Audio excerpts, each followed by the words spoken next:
What is up, Soul Fam? It's Sundial from Substance Over Style, and I'm in the garden again today. Oh, I just love this weather. It's like tropical in London. If you guys are following me on Instagram, you'll know I went to the beach on Friday, which was really nice. We're going to work with the tube. Just bear with me. Yeah, so I got down to the coast. I just jumped on a train, got out of London, went and sat by the beach. It was I just needed it. I needed it so badly. And I think with these incoming solar flares that we're having at the moment, like we're literally, referring back to kind of the event that I talked about in a few previous videos, after speaking to a few people and looking at what different people were saying about it, I kind of think that maybe we're in it. Like maybe it's not like one big thing that happens in an instant. Like maybe it's something that in the grand scheme of like human history and galactic history, it feels instantaneous, but it's actually unfolding over the course of a few months, just so that our bodies can handle it and acclimatize to the new frequencies that are coming in all the time. So yesterday I could feel like frequencies were like layering upon frequencies, and it was kind of really, I was having a lot of expansion in the higher heart, which is the thymus gland. It's where your Christ-Sophia union is. So that kind of feeling of like, just divine love, like the masculine and feminine in divine love, and what that really feels like, because we've been kind of on this earth, we've been so separated from it, and there's so many distortions around that. But I can talk about that in another video. This video I want to talk about sleep and sleep hygiene, more practical stuff, and then also go more into like some of the esoteric things that are going on if you're somebody who struggles with sleep. So this was a requested video from a friend of mine who's a photographer. We'll just let the train go by, because I don't know if you can hear me over that. It's not that loud actually, but so a photographer friend of mine asked me to kind of make a video talking about sleep. And I don't talk about a lot of health related stuff, but I do feel like this is kind of deeper, and it's something that I've struggled with. It's something that a lot of my clients struggle with. And I think it's something that especially creative people tend to struggle with for various reasons, and I'll kind of go into those. So, photographer is obviously like a creative profession. When you're in the arts or when you're in a creative industry, those kinds of people often tend to be a little bit more right brain imbalanced, because it's creative, right? It's feminine. So they're more kind of intuitive and stuff like that. And that can kind of lend itself to, being a freelancer, being self-employed, and not having as much structure as somebody who might do a more 9-to-5 job.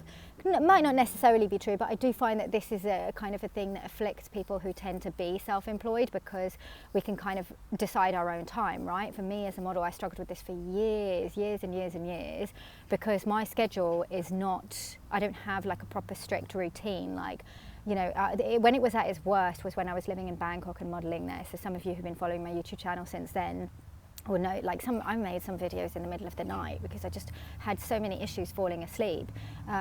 And I was like, I would do 1 or 2 shoots a week, and then the rest of the time would be just for myself, go to the gym or Muay Thai or, hang out with friends. Or for me, it was mainly just studying occult sciences and, decoding this reality as much as I possibly could, and reading everything I could get my hands on. So a lot of the time I would stay up really late, smoke weed, and watch Mark Passio seminars or David Icke or whoever else I was listening to at that time. Those were 2 of the main ones, and just go really, really deep.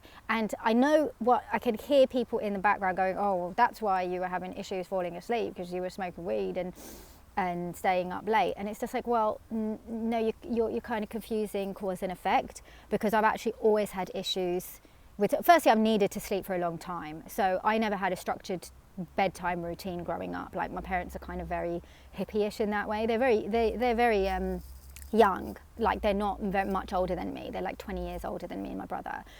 So they didn't really understand that, you're supposed to give kids like time to kind of wind down. And this is what I'm going to talk about. I had to learn like proper sleep hygiene. So a lot of people will struggle to fall asleep, because they're not being disciplined about sleep.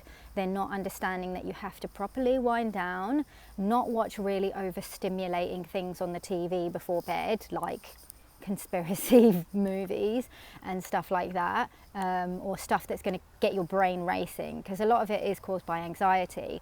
But a lot of what the people aren't really dealing with, and what I want to speak to here, is a lot of the time, and I was doing this, I was fighting sleep. It wasn't that I couldn't get to sleep. It was that I didn't want to. I didn't want to go to sleep, and I couldn't figure out why. And I was only able to figure out what was happening, firstly, when I started doing a dream journal practice and I started actually looking at what I was dreaming about. And then secondly, when I started training with Emily in her community and talking to the other women in her community and realizing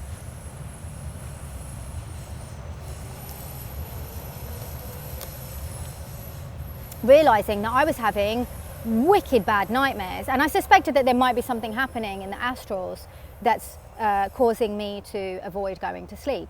Like and Emily really helped me understand this, and all the other women that were experiencing this, that when you're a light worker and you come here with like a specific mission template that you've specifically agreed to incarnate on this planet to fill out a certain contract or a mission,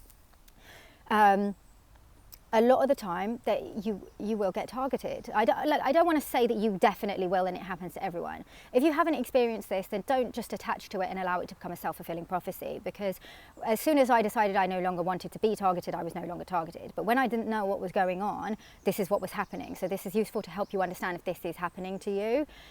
You will get targeted in the dream space and in the astrals, and not even just in the astrals. For me, this was happening to me as a kid. My nightmares were awful as a kid, like the worst, scariest shit that I would experience. Like I would get night terrors to the point where my parents would have to take me to the hospital. And I remember it well now, now that my gifts have started to open up again. I remember that I was just seeing stuff all the time, and not just at night, not just when I would go into the dream space. I would see entities like just even like during the waking state, and a lot of children can see this because they're not, because human beings naturally have the ability to see into different dimensions. That's why we have a pineal gland. But a lot of the conditioning stops us from, kind of gets us to kind of close that off, especially if we're seeing scary shit. And a lot of the time, you know, demons and stuff like that will try and scare kids, especially if the kids are operating at a low vibration. So if the kid is going through something, if the kid is maybe being bullied, or the kid is not, you know, just a little bit more sensitive, a little bit more vulnerable. Sometimes, you know, entities, they know who you are before you know who you are. So it's almost like they want to throw you off your mission. And for me, I feel like this was definitely happening, and this was happening with a lot of the oracles that I trained with as well. And this is what Emily made clear to us, that they know who you are before you know who you are. Even when you're a kid and you incarnate here and you have your memories wiped, they know that you're a powerful light worker that's here with whatever mission template you're coded with. And they will try and attack you either in the dream space or sometimes wherever, you know, whatever bands of frequency you can see into. They'll send scary shit so that you will kind of, for me, I shut off my gifts. I stopped seeing things. It was just like, all right, I don't want to see this stuff because it's fucking scary, so I'm not going to see anything that other people can't see anymore. So yeah, I think that that is what's happening with a lot of people that fight sleep and stay up really, really late, even to their detriment. And it was so much to my detriment. Like it was literally like when I would, because I was shooting a lot of catalogs for Indian and Pakistani clients, and we would shoot very, very long hours. It would be super early call times, like 3 or 4 a.m. I'd have to go to a hotel somewhere in Bangkok, have my hair and makeup done, and then we'd get a coach and then get on a ferry and go shoot on one of the islands, and then shoot until, like, you know, it was like a 12-hour day. And because my sleep schedule was so bad, when I wasn't working, I was sometimes going to bed at like 6 a.m, 7 a.m. when the sun would come up. Like I would stay up all night, and then only when I was so tired that I couldn't function anymore, I'd get a bit adrenalized, do some yoga, and then be like, fuck it, I'm just gonna start my day, I'm gonna go get coffee, I'm gonna try and be a normal person, and then I wouldn't be able to move, or I'd just get too tired and then I'd fall asleep. And I think I felt safer to sleep in the day, because I think I wasn't getting attacked as much in the day because I wasn't so scared or whatever it was. But when I was going and doing these shoots, like obviously if I have to be at the hotel at 4 a.m. and I don't normally fall asleep before, like sometimes I would be able to, if I could fall asleep at 2 or 3 a.m, that was early for me. So a lot of the time I'd be going to these shoots and I wouldn't have had any sleep whatsoever. I would have literally been up all night. And it would get to the point where by afternoon I literally wanted to kill myself. I was like so I was like about to collapse, and I would like have to fight to stay awake, and all the pictures towards the end of the day would be so shit. So if you ever see me in, you know, a catalogue, like a sari catalogue or something from that time, and I look dead in the eyes, that's why. Because yeah, I was like dying, like from sleep deprivation. So it's only been recently that I've really started to take my sleep hygiene seriously. And if you stay till the end, I'm going to do an activation at the end that Emily did for us and taught us how to do, that has really helped me. Because now, first I became aware of it because when I started doing the dream journal, I'd wake up in the morning, I'd start remembering my dreams more. And you know, you could just start off, like sometimes when you come out of the dream you don't remember it, or it disorganizes itself very quickly within the space of a few seconds.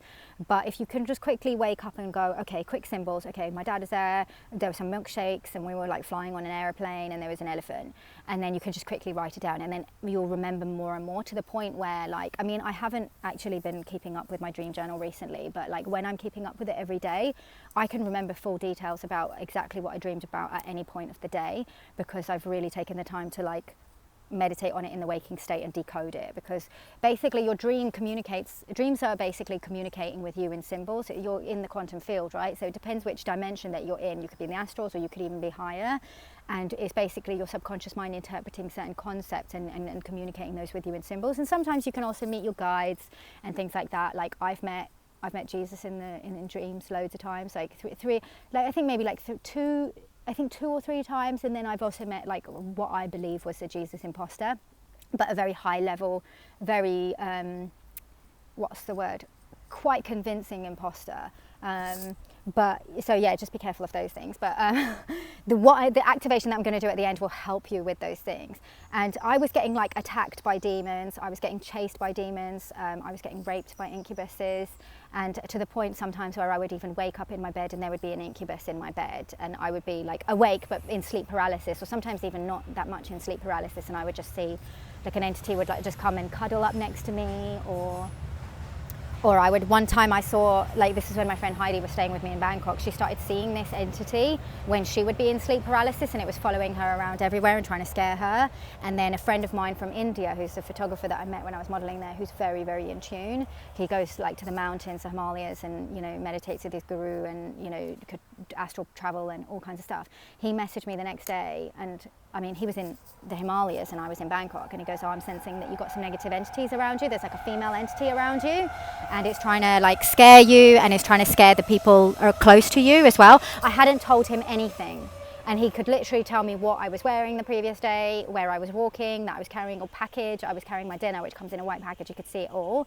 And he was just like, yeah, you've got some entities around you. And I was just like, well, what should I do? And he goes, just don't be scared.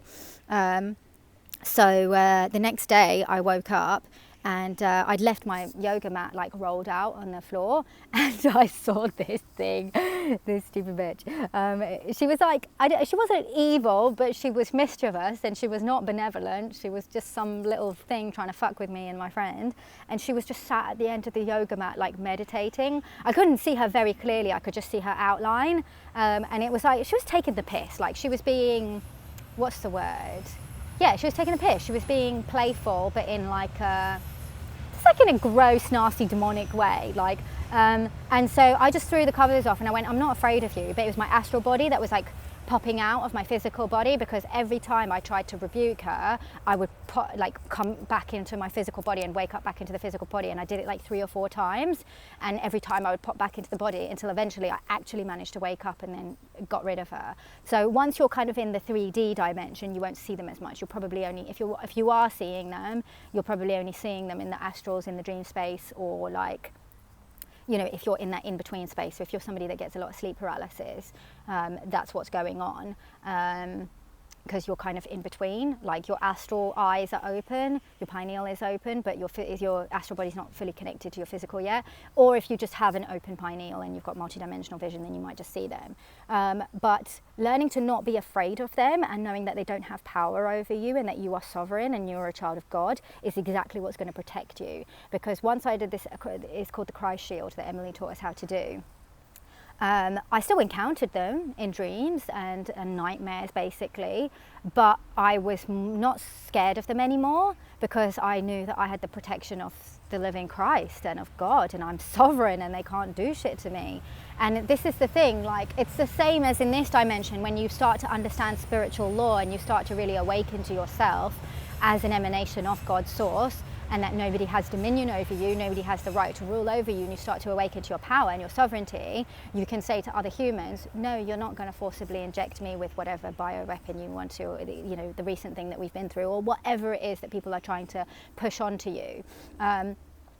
By understanding the law, like the spiritual law and then the common law, which is spiritual law that is kind of like manifested into, our legal system. And then you've obviously got all the inversions and black magic that is maritime law. But a lot of people who've been on this path will study the common law and also the natural law that common law is based upon. So understanding the spiritual laws of the universe and your sovereignty under God will really help you in the dream space, and that's what this shield helps to do. And sometimes, I do still get attacked by entities, in the dream space occasionally, but if I can't deal with them myself and rebuke them myself, then I call upon Christ, I call upon Jesus to get rid of them. And that's where I encountered this imposter. Like, I had this one dream. Oh, it was so crazy. I had this dream that I'm in the field and there's like two, I don't know if they were incubuses, there was some kind of demonic entity, and they were like trying to attack me, trying to feed on me, trying to rape me, whatever shit they were doing. And I was like fighting them off and going, get lost. And then I just went, why do I have to do this? Like, I don't need to do this. I can call upon Jesus. He's the man. Like, he knows how to get, and they're scared of him. They're so scared of him. So I was just like, Jesus, can you just come and help me with these guys? So this guy walks in, he's got a beard and short hair, which is weird because I've never seen Yeshua with short hair. But he comes in and he was white as well. Not like white, but like, I guess kind of like Middle Eastern white, but not like Middle Eastern like how I think Yeshua actually was, but like a now Middle Eastern, which is a bit more white and light skinned. Anyway, he pulled them off me and he threw them against the wall like really violently. And I was like, oh, okay, what's going on here? I would not expect that of him. And then he's like there with Mother Mary, like this curly haired woman, and he's on the bed and they're like proper canoodling.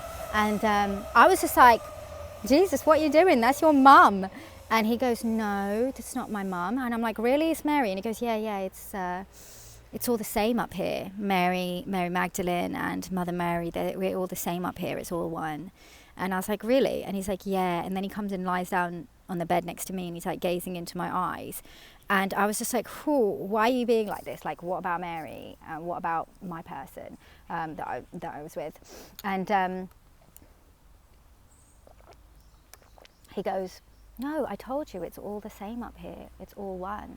And I was just like, really? Because I don't feel like it is. Like, I don't feel like he's here. I feel like Mary's over there. I feel like separate. Like, I don't believe you. And he's like, yeah, why don't you believe me? And I was just like, well, are you really him? Like, you don't really seem like him. You don't feel like him. And he goes, why not? And I was just like, well, like, to be honest, like, you seem kind of like a fuckboy.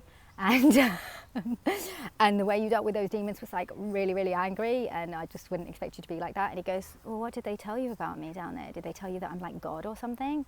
I was like, yeah, like that's what a lot of people believe, that you're God, or like pretty much. And he was just like, well, that's not true. I'm human. And this is where I really started to get a bit confused, because I was just like, yeah, I know that, but at the same time, like, I just don't feel like you're it. Like, obviously I knew that he like literally like flipped over the tables when the money changers were in the temple, and I like that version of Jesus. Like, I really have like a lot of respect for him to actually show his humanity. That I thought that was beautiful, and to not be like all false light and just unconditionally loving to those who are doing wrong shit. So I could kind of be like, okay. And then I just went, okay, can you prove it to me? And he goes, okay. And then he literally takes me and we ascend all the way up to what looked to me like heaven. Like, we were literally in the clouds. And the clouds were like, oh, you know what it's like when it's like golden hour? And the clouds are like haloed with this like golden light, like, you know, just this, what's the word? Not efflorescence. It's just like this beautiful golden halo that they have around them that you'll see like just before sunset. and so beautiful. And it was like we were literally in them, like we were floating in with between the clouds, and they looked like this. And this was like, you know how some dreams can be very like hazy and dreamlike. This was like visceral, real. A lot of my dreams are, some can be dreamlike, but some are so real that it's like I'm there. And this was one of those. Like I was there. I was lucid, basically. I was awake inside the dream. And when you know that you're dreaming, when you know that you're in the fields, that's when you will start to become lucid, because you're basically bringing your entire consciousness, or as much of your consciousness as you can hold, including your ego personality, i.e. the human that you are in this lifetime, into the dream space. And so you start to be able to perceive more in the dream, and you also start to be able to architect the dream as well. And this is also the journey of awakening that we're going through on this planet. We're actually becoming awake within this dream, because it's all a dream, right? It's a collective dream that we're co-creating, and then that's when your powers of manifestation will start coming, because you'll start to see that you can bend this reality much like you bend, you know, the other dimensions, when you're lucid in those. So, you know, if you're interested in manifestation, I mean, why wouldn't you be? Because we're always doing it, right? Learning how to lucid dream can really help you to understand how you can also architect this dimension. But anyway, side issue. So I was just like, is this heaven? Are we in heaven? And he goes, it's just below heaven. And I was just like, okay, you can't get into heaven. You ain't the one. Like, I didn't say that to him because I didn't want to be rude, because he was showing me such a beautiful thing. But I don't know. I'm pretty sure that he wasn't it. And Emily, when we've studied with Emily, she'll talk about how there's, you know, there'll be like demonics or Luciferian entities that go all the way up to 10 dimensions. So there's like distortions in all of those dimensions. It's only once you get into like 12, 13 and higher, where the Godhead is, that then you'll start to get like more pure like realms and less, you know, inversions and things. So yeah, that was a pretty high level trickster spirit that I encountered, and you may encounter those. So I'm going to talk a little bit about just practical sleep hygiene tips. So once you stay till the end and do the activation, because once you've done the activation, you'll start to become more stronger in your dream space and less scared of whatever you're going to encounter. And I also recommend that you start the dream journal practice.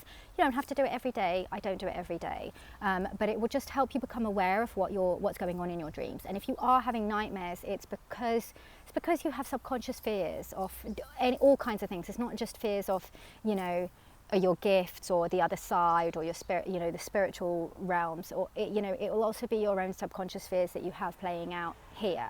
So one of the things that I used to experience was when I first got together with someone, the first few months I would have like betrayal dreams.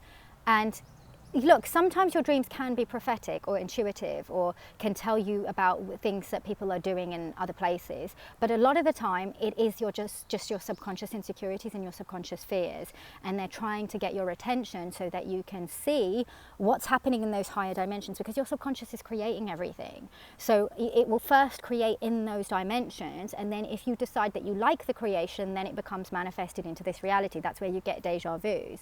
A deja vu is basically you suddenly remembering that you dreamt this before, because you're creating it all. So you obviously liked that creation and allowed it to manifest, or you didn't choose to change it through changing and retraining your subconscious mind. So if you allow those, you know, if you're having, you know, dreams like that, if you allow those thoughts to continue to perpetuate and keep feeding them with energy, then eventually you will manifest that reality, because you haven't told your subconscious mind to create something different. So this is also why you need to really start becoming more conscious of your dreams, because it's showing you about yourself and about your creation before it manifests.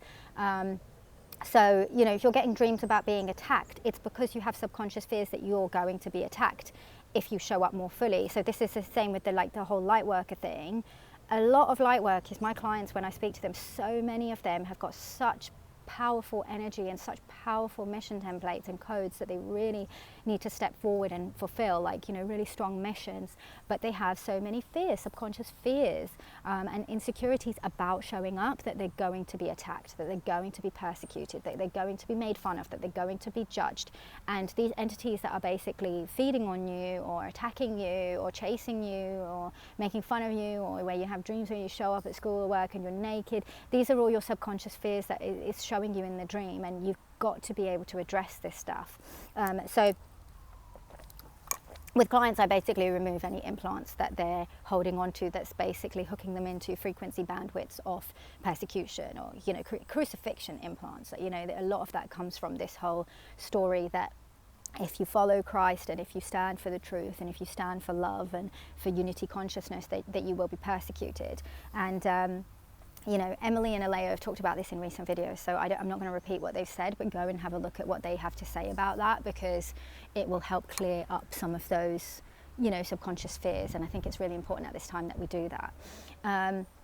Once you basically stand in your power and your sovereignty, and you basically understand that anybody that's going to try and attack you for speaking the truth or for standing in the love frequency and standing for unity consciousness is, I don't want to say it's beneath you, but it kind of is, okay? That person's just hosting an entity that is clearly triggered by love, okay? Entities do not like love. They do not like God, because they basically became separated from God's source and decided that they wanted to do their own thing. So if you try and give them love, some of them will take the opportunity to go back to source because they're so tired of being separate and so just hungry for it, because you can't sustain yourself. Once you become separated from the source, there's no other way to sustain yourself other than feeding on others, which is where narcissism comes from. So some will take the opportunity to go back to source if you basically, remove them and then send them off with love. Not love that connects you to them, but just the love of Creator that calls them back. But yeah, you've also got to stand strong in your own love and your own connection and your own unification with Creator. But yeah, what was I saying about practical tips? Start winding down for bed earlier. Okay, I used to do this all the time, where I would get so, because also when you have sleep issues, then you also wake up really late, and it takes a long time to get going, because nobody really wakes up and just starts work straight away. Like if you look at all the most top performing CEOs and entrepreneurs out there, they will all talk about the importance of a morning routine and slowly easing into the day by doing things that are nourishing for your soul before they start their work. And that's really, really important, because otherwise it's just too jarring on the body to just go into serving others when you haven't even taken the time to just feel your own energy and really nourish your own temple. And it also makes you excited to wake up.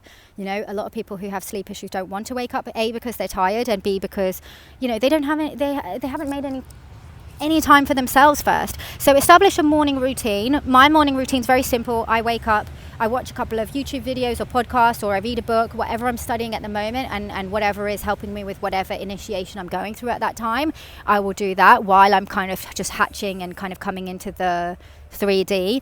Then as soon as I'm awake enough, I'll go and make coffee, and then I'll sit in my bed and drink that coffee. I don't care how long it takes. And obviously if I'm running late and I've got somewhere to be, then I'll actually try and set my alarm so that I have enough time to do this, so that I don't have to jump out of bed straight away, because I like to have at least an hour in bed where I'm drinking my coffee and I may be, again, watching a YouTube video or listening to a podcast, or I'm reading a book. I'm reading autobiography of a yogi at the moment, or I'm writing in my dream journal, or I'm writing a gratitude list, or I'm doing some scripting, whatever manifestation I'm working on. Sometimes I will, go and check messages on Instagram, but I try not to do that too early. I try not to do that first thing, but if I really, really feel like it, then I will. Just do what makes you feel good, what nourishes you. Just find one little thing to include in your morning routine to make you happy. If you have time, do some movement as well. If I don't have a really busy day ahead of me, or my day is a little bit more flexible, I try and fit the gym in earlier on, because once I get it out of the way, I feel really energized for the rest of the day. And then it's out of the way. I don't have it hanging over my head as this chore that I have to get done. And I'm really enjoying the gym at the moment. I would go through years of not having a gym membership, because you don't really need one. I don't really need one to stay in shape. I can actually just do body weight exercises. And so for many, many years, I just never had a gym membership, and I prefer doing yoga and Pilates anyway. But I just started to find it such a short chore to get it in for the day. So recently I actually took out a gym membership, and it's not a particularly expensive one, but it's just nice to get dressed, put on some cute gym clothes, and get out the house, go to the gym, interact with people. Especially now that I'm doing coaching and healing work, it's really important for me to be able to interact with people who live in my neighborhood, and talk to them and say hello, and have little social contact, and then just pump some iron. It makes me feel really strong, really powerful, and really energized for the day. And then that's when I'll go get my groceries and whatever I'm going to cook for dinner that evening. So having a daily routine and having some structure and having something that you look forward to waking up to in the morning is going to really help you not fight the sleep. And then obviously the cry shield that we're going to put up is going to make you a lot less scared of whatever's going on in the dream space. But also having a bedtime routine is crucial. So around 8 p.m, basically I found that if I was going to bed really late, if I was going to bed like after midnight or like 1 or 2 or even later, the later I would go to bed, the more sleep I would need. And I've spent a lot of time researching this. And there's the stuff that they have about evolutionary biology, where you had in the tribe, some people would just naturally stay up later because they need to guard the tribe and make sure no attackers come, and that's all well and good. But if you're that person that's a night owl, and you don't want to be, and you're not happy with that, and you constantly feel lazy because you're sleeping all day and never seeing the sun, it can get quite depressing. And if you want to make a change, you can make a change. So I've made somewhat of a change. I'm still not the kind of person who's waking up at 5 or 6 a.m. and feeling super energized. I still need about 9 or 10 hours sleep. But I do find that if I go to bed earlier, I definitely don't need as much sleep. Like if I go to bed late, sometimes I need between 9 and 12 hours sleep. If I go to bed earlier, I can be fine, sometimes even with 7 hours sleep. Less than that, and I really start to get adrenalized, and I can feel the cortisol running in my body, and I'm a little bit wired, and I'm not functioning at my best. I'm not the most productive, I'm not calm. So I like to get at least 7 hours, but ideally like 9 hours is perfect for me. But the earlier I go to bed, the less I need. So I start winding down for bed ideally around 8:30, but sometimes that doesn't happen, especially if you want to have a social life, maybe go out for dinner. So sometimes around 9, but I try and really get into bed at 10 o'clock. Doesn't mean I fall asleep at 10 o'clock, I'll be listening to some YouTube stuff. I might read a book. I mean, usually I'm not reading a book, but I'm maybe watching YouTube, but I make sure that all the lights in my room, I don't have any blue lights in my room in the evening. Like I turn off the overhead light because that basically makes you feel like there's the sun above you. All the lights in your room in the evening time should be at eye level. And they should all be warm light, so tungsten or even deeper if you can get it. Like get shades on the lamps that are like orange or even red, because it's like a sunset. It basically stimulates your body to produce melatonin, which is going to help you fall asleep. And then I supplement, especially if I've got to be up early and I've got to shoot the next day, and I don't want to be rushing and snoozing and because that was my whole life. Like, if any of you are watching who know me from like modeling and you were a client or another creative, I was always at least 20 minutes late for work, and now I'm never late for work, like almost never. I will always show up like 5 minutes early, sometimes on the dot. If I'm working with Asian clients, I'll be maybe on the dot or 5 minutes after, but if I'm working with European clients, then I'm like 10 minutes early because that's what's considered on time. And it's because I now have very good sleep hygiene and I'm disciplined, and I will supplement. So if I've got to be up early, I'll take 10 milligrams of melatonin. I always also supplement with magnesium, because otherwise I get restless legs, because I started to get a bit of a magnesium deficiency. So if you have issues with restless legs or like muscle stiffness or tiredness in the morning, definitely supplement with magnesium. I will link the magnesium that I use, because there's different types. The ones that I find really helpful for restless legs, in the description box below. It's not affiliate or anything. I'm not affiliated with them or anything. It's just the one that I use, and it's the one that my health shop recommended. And then once I take that melatonin, I actually can't even fight sleep, because my body will just make me go to sleep. And melatonin's great as well because it regulates your circadian rhythm. So you'll actually wake up when the sun starts rising, which is good if you do need to be up early. if you're not as okay, so but if you're not quite, if you don't want to try melatonin, if you find it a bit too strong or whatever, you can also try 5-HTP or L-tryptophan, because melatonin contains both of those compounds. So I have those supplements as well, and I'll take those if I'm in a good routine and I'm naturally getting tired anyway, or I don't have to be up super early, then I'll take those supplements. But I find that they're not as strong for me as just taking the melatonin. So if I've got to be up early for work, then I'll definitely just take the melatonin. Sometimes I take 5 milligrams if I've got like my own stuff to do the following day and I don't have to be up at a specific time, but I do need to be up and doing stuff, then I'll take 5 milligrams. But 10 milligrams is what I need if I've got to be up at like 6 or something. So yeah, I hope that those tips help you. And okay, so now I'm just going to do the activation to help with the Christ seal. And once you do this activation, once you activate this within your light body, it's done, okay? You don't have to keep on doing it. It's up there permanently. You can sometimes check it or strengthen it, add an extra layer of protection, but once it's there, okay? So you only need to do this once. And I've done this on several of my clients that were having issues with nightmares, and not only did they stop having nightmares or have them less often, they actually started having incredibly powerful dreams. And you know, one of them even started astral traveling, which I don't necessarily recommend, but you know, that's her choice. If she wanted to be able to do it, she's actually able to do that now. So let's do it. Okay, so just sit in a meditative position, or you can lie down if you want to, and just slow down the breath. Inhale for 4 and exhale for 6. Sorry, I just want to check I'm still recorded. Yeah. Inhale for 4 and exhale for 6. Inhale for 4 and exhale for 6. And inhale for 4 and exhale for 6. And inhale for 4 and hold. 2, 3, 4. And exhale for 6. Okay, so just sending a cord of light. Feel this cord of light emanating in your womb space. If you have a womb, or even if you're a woman, or you identify as a woman, from your womb space or your hara. If you're a man or identify as a man, from your root chakra. Okay, so send this cord of light all the way down through the crust of the earth, and we're going to plug this in. This can be any color that you imagine. For me, it is Sophianic diamond light, but you can literally use any color. It's always different. Whenever I do it, the color is always different, but today it's Sophianic diamond light. It can be brown, it can be orange, it can be 2 colors or 3 colors spiraling together. And we're going to plug that into the Earth Star Chakra. Okay, so this is connected to the core of Mother Earth, and it's pure Sophianic divine feminine energy. So that's, we're really, really grounding into Mother Earth. Okay, and pulling up Sophianic diamond light all the way up that cord, up our Sushumnas. Feel your root chakra opening to really allow that to come up.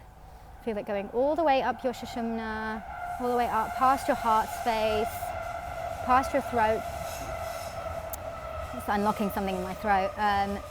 Past your pineal, open up your crown and send it all the way up into the heavens above. Connect it to Heavenly Father. Okay, so let's pull down golden Christ light. This is the frequency of the Christ, the aspect of God that descends into human form. It's this beautiful frequency of divine masculine, divine feminine in holy union. I experience it as a little bit more masculine, but it's definitely extremely heart-centered. For me, it's the frequency of Yeshua. I mean, Jesus is just so, has that, embodied that frequency so much. So pull that frequency down and connect the two. So we're bringing Christ Sophia into unification through the temple of the human body. And we're going to send that unified frequency into a microcosmic orbit. So it's going both ways. It's going both up and down. And as it goes up, I want you to see that it's basically spinning around your toroidal field, which is like a donut shape of like energy.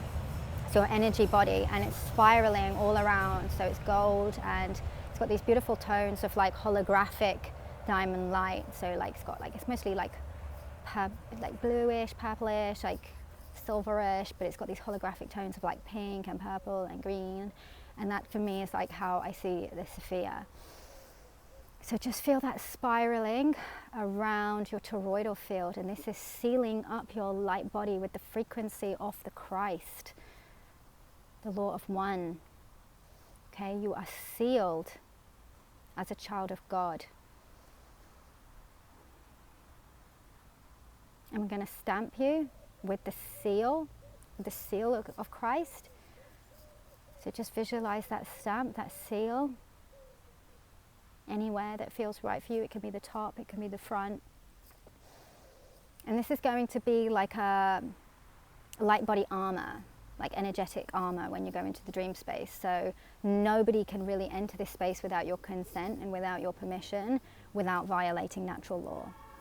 And it's going to really help with you kind of like, you know, revoking consent. And if you're it will also help you become more lucid in the dream as well.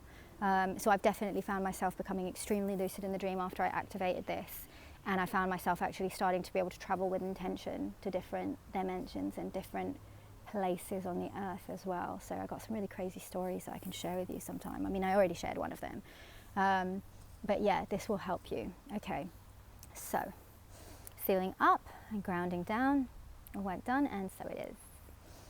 Okay, so I hope that helps you guys, and if you have any questions, feel free to answer them in the comment box below, or you can DM me on Instagram if it's like more private.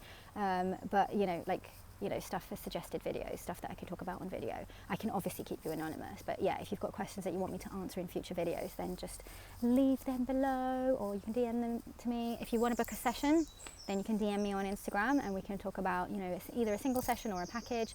And yes, if you want to join Reclaim Your Crown and be initiated into a super highway of emotional detox and purge traumas and imprints from your light body and align you with your higher timeline, then the link for that is also in the description box below. Okay, I'm going to love you and leave you, soul fam, and I'll see you in the next video. Peace out, one love.